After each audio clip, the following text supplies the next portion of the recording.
ጤና ይስጥልኝ የአዲስ ጆርናል ዩቲዩብ ቻናል ተከታዮቻችን፣ ለዛሬ አንድ ጽሑፍ ይዘንላችሁ መጥተናል። ላይክ፣ ሰብስክራይብ፣ ሼር በማድረግ ሐሳባችሁን ደግሞ ኮሜንት ላይ በማስፈር አብራችሁን ሁኑ።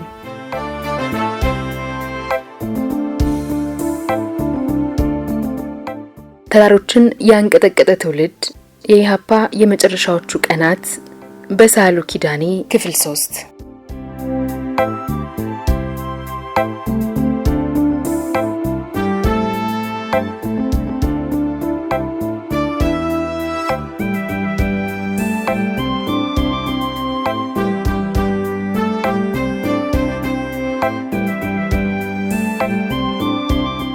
በለሳ ላይ የደረሰው አዲስ ጦር ለነባሩ አዲስ ወሬ ይዞ መጣ። ነባሩ ሰራዊት ከህወሓት ጋር በአሲምባ ስለተደረገው ጦርነትና ስለ አንጀኞቹ ዓመታት ዝርዝር ወሬ ደረሰው ያኔ ነው። በጦርነቱ ለምን ተሸነፍን የሚል ጥያቄ ሲነሳ ከአመራሩ የተሰጠው መልስ አዋጊዎቹ ጦርነቱን በደንብ ስላልመሩት ነው የሚል ብቻ ነበር። አንጀኞቹን በተመለከተም ጸለምትና በለሳ የነበረው ሰራዊት ያለ ፍርድ መገደላቸውን ሲሰማ ቅሬታ ገባው። በነበረው ችግር ላይ ይህ ሲጨመር ቅሬታው ተባባሰ። በ1971 አጋማሽ ላይ አንድ አደጋ በበለሳ ተከሰተ። የካቲት ላይ ሻለቃ ገብረ ሕይወት በሚባል የጦር መሪ የተመራ የደርግ ሻለቃ ጦር በጃናሞራ ወይንም በሰሜን አውራጃ የሚገኝ አንድ ወረዳ ነው አድርጎ በለሳ ወረደ። ስለ ጥቃቱ ኢሃፓ አስቀድሞ መረጃ ቢደርሰውም የመከላከል እርምጃ አልወሰደም።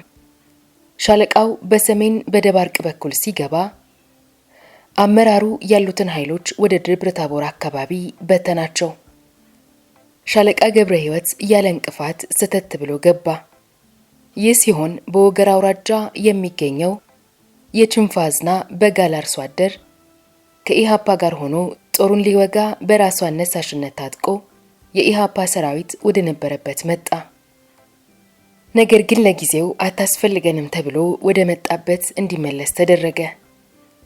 በለሳ ላይ አንድ ሻለቃ መመከት የሚችል በቂ ኃይል ቢኖርም ሰራዊቱ ውጊያ እንዲገጥም አልተደረገም።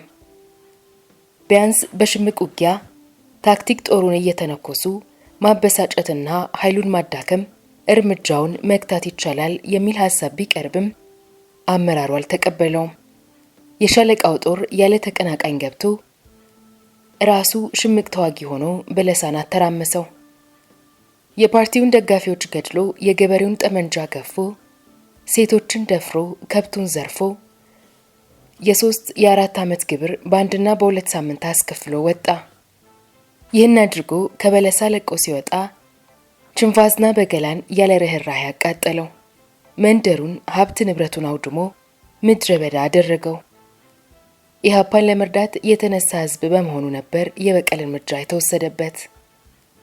ችንፋዝና በገላ ከጣሊያን ጊዜ ጀምሮ የክንዱን ኃያልነት ያሳየ ለጀግንነቱ ወደር የሌለው ህዝብ ነው እና ይህ ግፍ ሲፈጸምበት በልህ ተንቀጠቀጠ። በንዴትም የነበሩትን የኢሃፓ ካድሬዎችን እየያዘ ለደርግ ሰጠ። ከዚያም ተማረከ። በአንድ ቃል ኢሃፓን ያስገባ ጥቁር ውሻ ይውለድ ብሎ ማለ።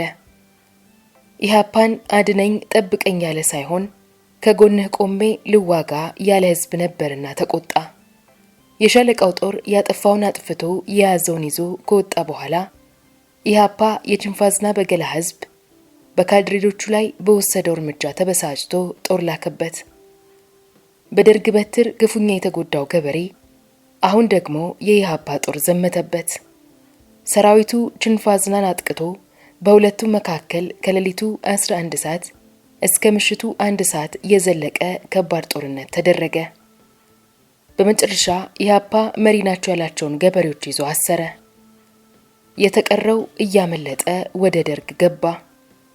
ከሻለቃ ገብረ ሕይወት ጥቃት ጋር ተያይዞ በተፈጠሩ ሁኔታዎች የሰራዊቱ ሞራል ክፉኛ ተጎዳ። የአጥቂው ጦር እንዳሻው ፈንጭቶ መውጣት፣ ከገበሬው ጋር የተደረገው ጦርነት፣ ገበሬው ለጥቃት በመጋለጡ በድርጅቱ ላይ እምነት ማጣቱና ኢሃፓ ያድነናል ወይ ብሎ መጠየቁ የሰራዊቱን ምሬት አባባሰው። በመጨረሻም ሰራዊቱ በይፋ ችግሩን እንገምግማቸው አለ።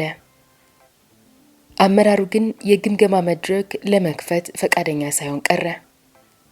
ፈቃደኛ ሳይሆን ሲቀር የኃይል መሪዎች ችግሮቹን በኃይል ደረጃ ለመገምገም ቆረጡ። አንድ ኃይል ከ60 እስከ 70 ተዋጊ ሲኖረው ለኢሃፓ ከፍተኛው ወታደራዊ አደረጃጀት ነው። ከዚያም ኃይል 23 የምትባለው ኃይል ግንባር ቀደምነቱን በድፍረት በመውሰድ ያለ አመራሩ ፈቃድ ግምገማ አድርጋ በችግሮች መንስኤ ላይ ተወያየች። አመራሩ ኃይል 23 የግሏን ግምገማ ማድረጓን ሲመለከት ሁኔታዎች ከቁጥጥር ውጪ ከመውጣታቸው በፊት እርምጃ ለመውሰድ አጠቃላይ ግምገማ ጠርቶ አካሄደ። በግምገማው ላይ አመራሩ ጥፋቱን ሁሉ የኃይል መሪዎች ላይ በመጫን እነሱ ሳይዋጉ ስለቀሩ ነው የደርግ ጦር ያን ሁሉ አጥፍቶ የሄደው አለ። የኃይል አመራሮችን በበኩላቸው እኛ ላጠፋነውም ስምሪቱ ትክክል አይደለም እያልናችሁ ነው፣ አርቃችሁ ያሰማራችሁን አሉ። ግምገማው ሲጠናቀቅ አመራሩን የተቃወመው እጅ በዛ። ከጥቂት ጊዜ በኋላ በዚያው ዓመት 1971 አመራሩ የተለያዩ ዘመቻዎችን አቀደ። እነዚህ ዘመቻዎች ወታደራዊ ጠቀሜታቸውም ሆነ የውጊያ ስልታቸው በሚገባ ስላልተጠና ስኬታማ ሳይሆኑ የቀሩ ነበሩ። የጋይንት የእብናትና የአምድ ወርቅ ዘመቻዎች እንደ ምሳሌ የሚጠቀሱ ናቸው። የጋይንቱ ዘመቻ የወረታ ወልዲያ መንገድ ስራ ላይ ያነጣጠረ ነበር። የመንገድ ስራውን የሚሰሩት ቻይናዎች ሲሆኑ እነሱን የሚጠብቁት 150 የሚሆኑ ወታደሮች ነበሩ። የዘመቻው ዓላማ ወታደሮችን መጥቶ መሳሪያቸውን መታጠቅ ነው። ነገር ግን ጋይንት ዳሞት ላይ ጥቃት የሚሰነዝረው ጦር ከደጀኑ በጣም ርቆ መጓዝ ነበረበት። አካባቢው ኢሃፓ ገና የካድሬ ስራ በህዝብ ውስጥ ያልተሰራበት ቦታ ወይንም ዋይት ኤሪያ ነው። ጦሩ ከቤዙ ብዙ ርቆ ስለሄደ በዚያ የጠላት መዋቅር ውስጥ ማለፍ ነበረበት። ለዘመቻው የወጣው ሰራዊት በዚህ ውስጥ ተጉዞ ዳሞት ይደርስና ጥቃቱን ይሰነዝራል። ነገር ግን በድል ሊጠናቀቅ ትንሽ ሲቀረው ከሸፈ። ጦሩ ባለፈበት የጠላት መዋቅር ውስጥ ወደ ኋላ ሲመለስ ገበሬው በየአካባቢው ሚሊሺያው የተሰበሰበ የሚመለሰውን ጦር ከኋላ ደበደበው። በሰራዊቱ ላይ በጣም ብዙ ጉዳት ደረሰ። ከጅምሩ በጠላት ወረዳ ውስጥ ረጅም መንገድ ተጉዞ ጥቃት መሰንዘር በሽምቅ ውጊያ የማይደገፍ ብልሃት ነበር። ይህ በሰራዊቱ ዘንድ ተጨማሪ ምሬት አስከተለና ግምገማ ተደረገ። በግምገማው አሁንም አመራሩን የተቃወመው እጅ በዛ። የሪጅን አመራሩና የኃይል አመራሮቹ እንዲህ ተቋስለው እያለ በመስከረም ወር 1972 እብናት ከተማን ለማጥቃት ዘመቻ ታቀደ። የዘመቻው መኖር እንደታወቀ የኃይል አመራሩ ከዚህ ቀደም የተፈጸሙት ስህተቶች ታርመው እንደሆነ ጠየቀ። የታረሙ ሆኖ አላገኛቸውም። የዘመቻው ወታደራዊ ጠቀሜታም የተብራራ አልነበረም። እብናት ከተማ ያለው አባት ጦር ሲሆን የታጠቀው ጠመንጃ ጓንዴ ነው። የኢሃፓ ሰራዊት የታጠቀው ክላሽንና ኤም14 በመሆኑ ከዘመቻው ለታጠቀው መሳሪያ ጥይት እንኳን ሊያተርፍ አልቻለም። ሰራዊቱ ከፍተኛ የጥይት ችግር ነበረበት። ጀበርናው ባዶ ሆኖ እያለ ለተመልካች ባዶ እንዳይመስል ድንጋይና የበቆሎ ቆረቆንዳ ሞልቶ ነበር የሚታጠቀው። ምንም እንኳን የአመራሩ ስህተቶች እንደነበሩ ቢሆንም የኃይል መሪዎቹ የእብናትን ዘመቻ ጥይት ከቀረበላቸው እንደሚዋጉ ገለጹ። ጥይት ግን ሊቀርብ አልቻለም። እንዲያም ሆኖ ምሬታቸውን በልባቸው እንደያዙ ለዘመቻ ተነስተው ተንቀሳቀሱ። ሲሄዱ አምነውበት አልነበረም። በተደጋጋሚ ለአመራሩ ጥያቄ ባነሱ ቁጥር በየግምገማው ፈርተው ነው ያልተዋጉት መባሉ አንገፍግፏቸዋል። እናም ወደ እብናት ሲሄዱ ዘመቻው በውል አለመታቀዱን ቢረዱም ራሳቸውን መስዋዕት ለማድረግ በመቁረጥ ነበር። ጦሩ ተንቀሳቅሶ ወደ እብናት እንደተጠጋ እብናት ከተማ የነበሩ ስለ ዘመቻው የሚያውቁ የኢሃፓ አባላት ቀድመው ወደ ሰራዊቱ መጥተው ደርግ ስለ ጥቃቱ መረጃ ደርሶት ጦር ጨምሯል የሚል መረጃ መጡ። በተጨማሪም የጦሩ ዕቅድ ሲወጣ በስህተት ቦታው ሜዳ እንደሆነ አድርጎ ነበር የተወሰደው።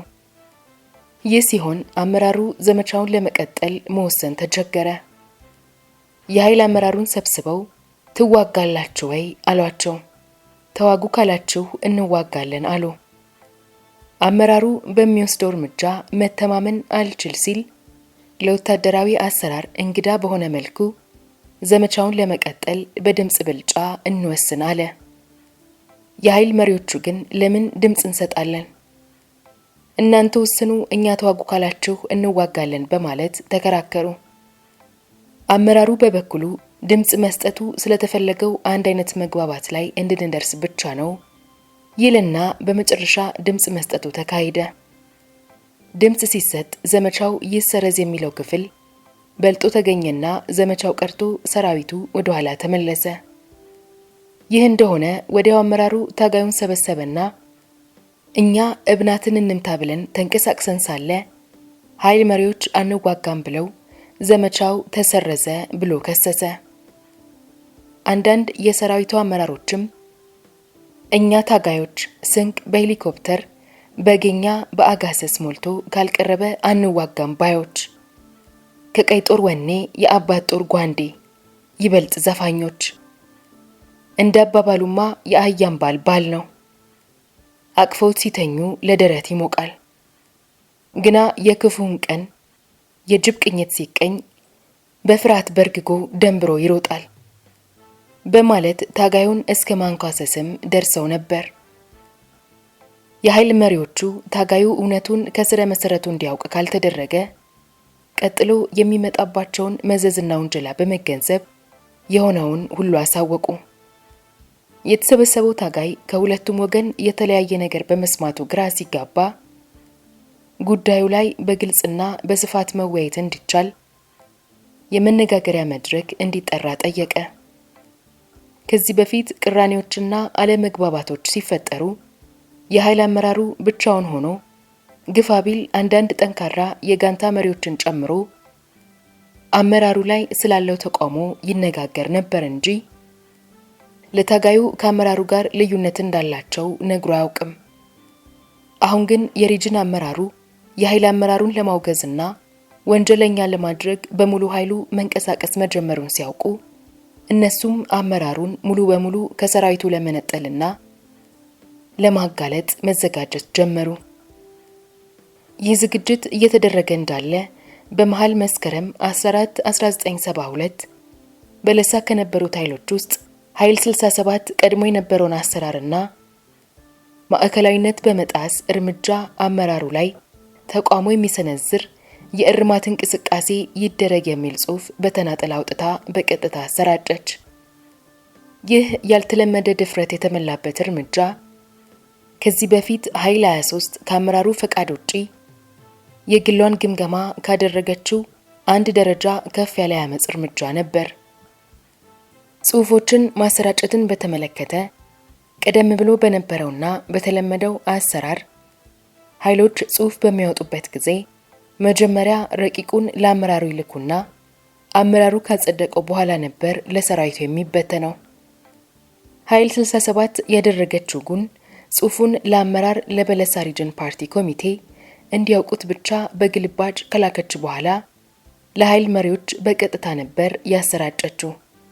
የኃይል መሪዎችና አንዳንድ የጋንታ አመራሮች ኃይሎቻቸውን እያሰባሰቡ በጽሑፍ ላይ በማወያየት የእርማት እንቅስቃሴ ይደረግ የሚለው ጥያቄ የአብዛኛው ታጋይ ጥያቄ እንዲሆን በማድረግ ለጥሪው ድጋፋቸውን ገለጹ። ምንም እንኳን በዚህ ወቅት ሰራዊቱ በአመዛኙ በአመራሩ ላይ ያለውን አመኔታ የተሸረሸረ ቢሆንም የኃይል 67 እርምጃ በበለሳ የነበረውን ውስጣዊ ተቃውሞ እንቅስቃሴ ወደ አዲስ ምዕራፍ አሸጋገረው። በሰራዊቱና በአመራሩ መካከል የተፈጠረውን ቅራኔ ጥልቀትም የሚያመላክት ሆነ። ከዚህ ጊዜ ጀምሮ አደገኛ የለውጥ እንቅስቃሴ በበለሳ ላይ አንዣበበ። እንዳጋጣሚ ሆኖ በዚያው ዕለት ማለትም መስከረም 14 72 ዓ.ም ሌላ ክስተት ተፈጥሮ ነበር። ያን ዕለት የሪጅን አመራሩ ስለ ኃይል 67 ጽሑፍ ከማወቁ በፊት በፊናው አንድ ጽሑፍ አምጥቶ በሚስጥር አሰራጨ። ጽሑፉ በጓደኝነትና በሀገር ልጅነትም ቢሆን ተሰባስበን ፓርቲያችንን ከበታኞች እናድን የሚል ነበር። በከፍተኛ ሚስጥርነት የተያዘው የጽሑፍ የተሰራጨው በይፋና መዋቅር ጠብቆ ለሁሉም አባላት ሳይሆን አመራሩ ለሚያምናቸውና ይደግፉኛል ላላቸው ግለሰቦች ነበር። ዓላማው የኃይል አመራሮችን ለመምታት የሚያስችል ድጋፍ በድብቅ ለማሰባሰብ ነበር። ጥቂት ጊዜ እስኪቆይ ድረስ የኃይል መሪዎች ስለዚህ ጽሑፍ ምንም የሚያውቁት አልነበረም። እዚህ ላይ አንድ ልብ የሚባል ነገር ቢኖር ከታችኛው ወገን የወጣው ለውጥ ይደረግ የሚለው ጽሑፍ የፓርቲውን አሰራርና ማዕከላዊነት የጣሰ ቢሆንም በግልጽ የተሰራጨ ሲሆን ከአመራሩ የመጣው ጽሑፍ ግን በተገላቢጦሹ በድብቅ መበተኑ ነው። ላያስገርም የሚችለው ጎኑ ግን ለውጥና እርማት ፈላጊው ቡድን በግልጽ የተቃውሞ እንቅስቃሴ ተነሳስቶ ድርጅቱን ከአደጋ የማዳን ዓላማ ሲኖረው አመራሩ ግን ተቃዋሚዎቹን ፊት ለፊት መጋፈጥ ባለመምረጡ ወይንም ባለመቻሉ ህገወጥነትን ባዘለ መንገድ ጠላቶችን የመምታት ዓላማ መያዙ ሲታይ ነው።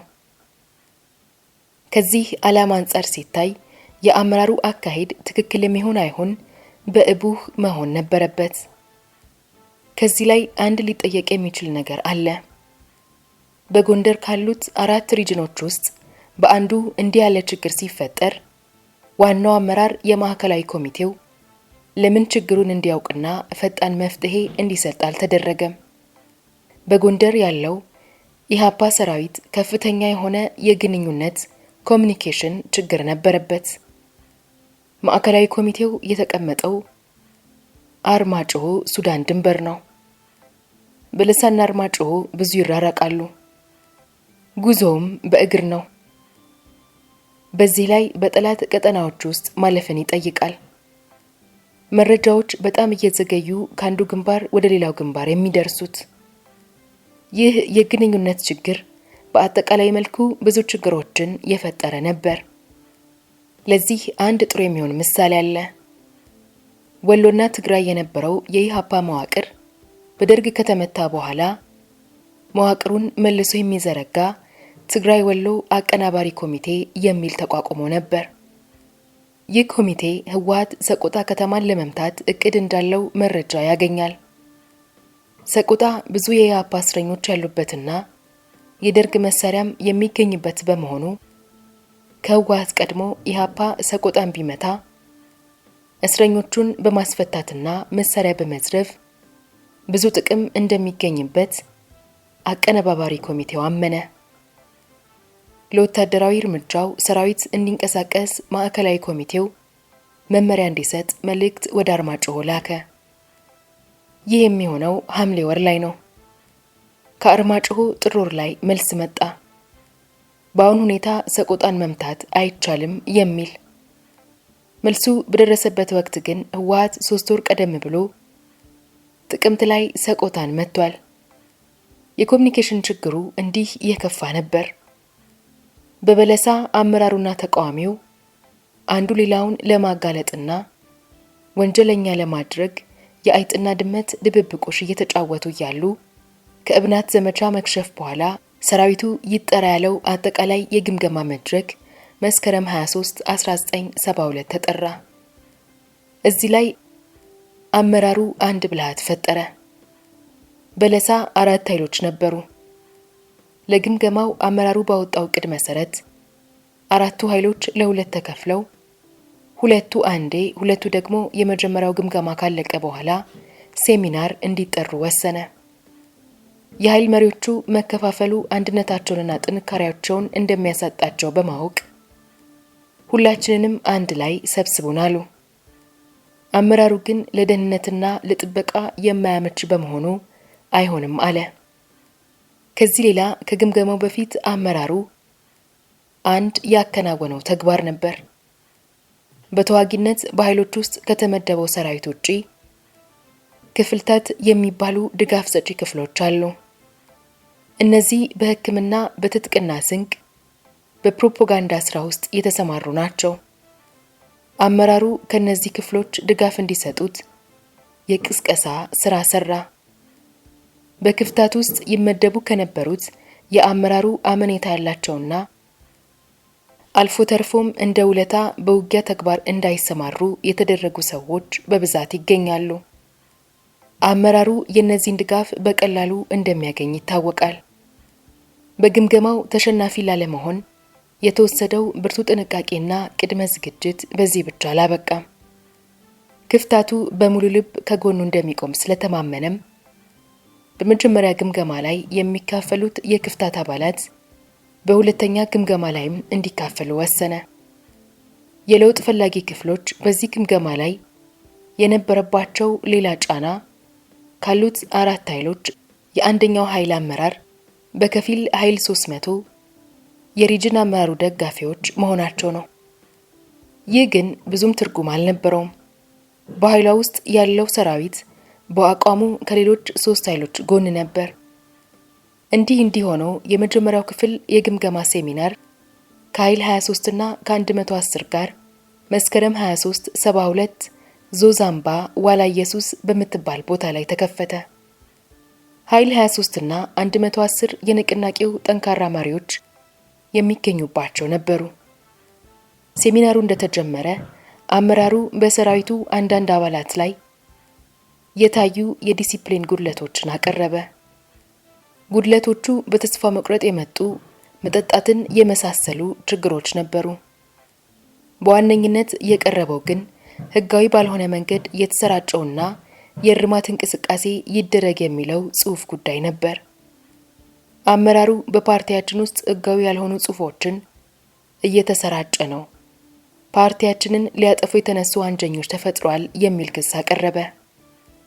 እንዲህ ያለ ጽሑፍ መኖሩን የፓርቲውን ማዕከላዊነት የጣሰ ድርጊት መሆኑን የክፍልታቱ አባላት ሲሰሙ ክፉኛ አስቆጣቸው። ፓርቲውን የሚከፋፍል አደገኛ ተግባር ተፈጽሟል በማለት የንቅናቄውን ተካፋዮችና መሪዎች አጥብቀው አወገዙ።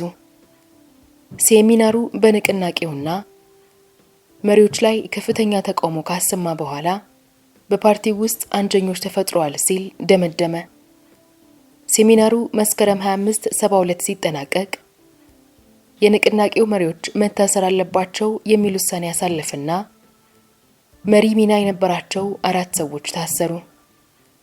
የታሰሩት በረከት ስምዖን አሁን ኢህአዴግ ፖሊት ቢሮ አባል፣ አስማረ ኮበሌው ኢህዴን ከተመሰረተ በኋላ በመስዋዕትነት የተለየ፣ ዳውድ ኋላ ወደ ውጪ የሄደና ማህደረ ነበሩ። ለዛሬ አበቃን።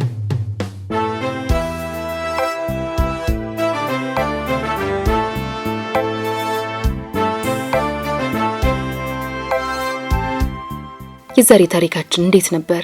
ከወደዳችሁት ላይክ አድርጉ። ሐሳባችሁን ኮሜንት ላይ አስቀምጡልን። ሰብስክራይብ ማድረጋችሁንም እንዳትረሱ።